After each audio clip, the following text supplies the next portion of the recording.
Ok l'équipe, c'est R2Z, nouvelle vidéo Paris Sportif les amis pour les quarts de finale de l'Euro. Avant de commencer, si jamais vous voulez les quarts de finale de la Copa América qui se joue le 3 juillet, vous me direz ça en commentaire.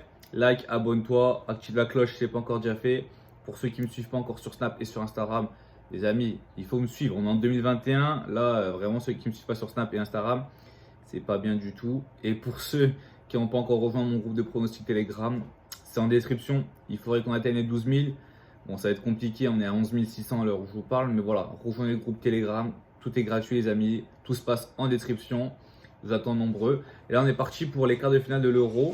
Bon, il y a deux quarts qui font rêver, deux quarts qui font un petit peu moins rêver. De toute façon, il y a le côté Belgique, Italie, etc. où il y a eu tous les gros, l'autre côté où il y avait l'Angleterre et l'Allemagne, où on va dire que c'est moins alléchant sur le papier, mais quand même ça joue plutôt pas mal.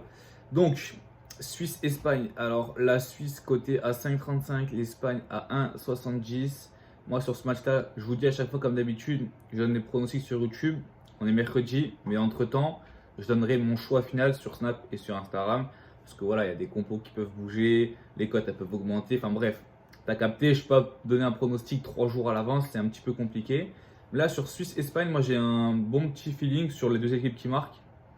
Après, on a vu comme quoi, franchement, l'Espagne, des fois, ça marquait beaucoup de buts et des fois, ça n'en marquait pas énormément. Après, les deux équipes qui marquent là, c'est une cote à 1,93.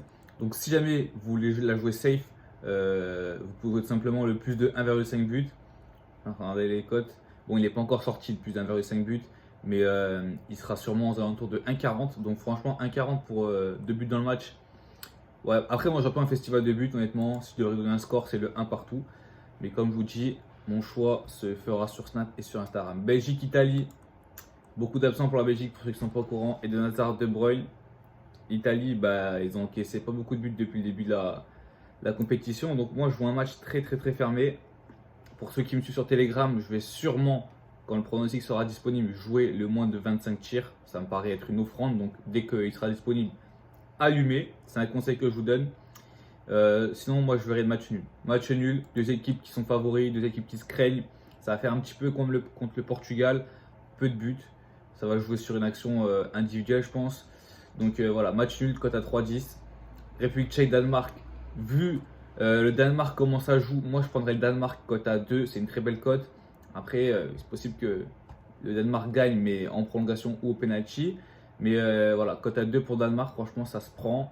Quand même, quand je repense, ils perdent leurs deux premiers matchs, ils arrivent à se qualifier, à arriver en quart contre la République tchèque, ils peuvent passer, aller en demi, ils peuvent même aller en finale, parce qu'après, imaginons l'Ukraine, ils font l'exploit contre l'Angleterre, Danemark-Ukraine, le Danemark peut passer, même contre l'Angleterre, je pense qu'ils peuvent passer. Bref, là on a Ukraine-Angleterre, ça se joue pas en Angleterre, ça se joue à Rome. La cote de la qualification de l'Angleterre c'est 1,20. Sinon l'Angleterre en cash c'est 1,40. Je vais quand même me porter sur l'Angleterre. Je pense que l'Ukraine ils ont fait leur chemin et que ça ira pas plus loin que les quarts de finale. De toute façon l'Angleterre c'est leur année ou jamais. La demi-finale c'est chez eux et la finale c'est chez eux. Et vu le tableau qu'ils ont, honnêtement là c'est accessible la finale. Donc voilà, Angleterre nul, Belgique-Italie, deux équipes qui marquent, Suisse-Espagne, Danemark qui gagne. Voilà, soit vous combinez tout, mais bon, je pense pas que ça, je vais faire un 4 sur 4. Soit vous jouez 2 sur 4, 3 sur 4, etc. Bref, on se retrouve sur Snap, Instagram, sur Telegram. Et ceux qui veulent les pronostics pour la Copa América, vous me dites en commentaire. C'était R2Z. Ciao tout le monde, à la prochaine.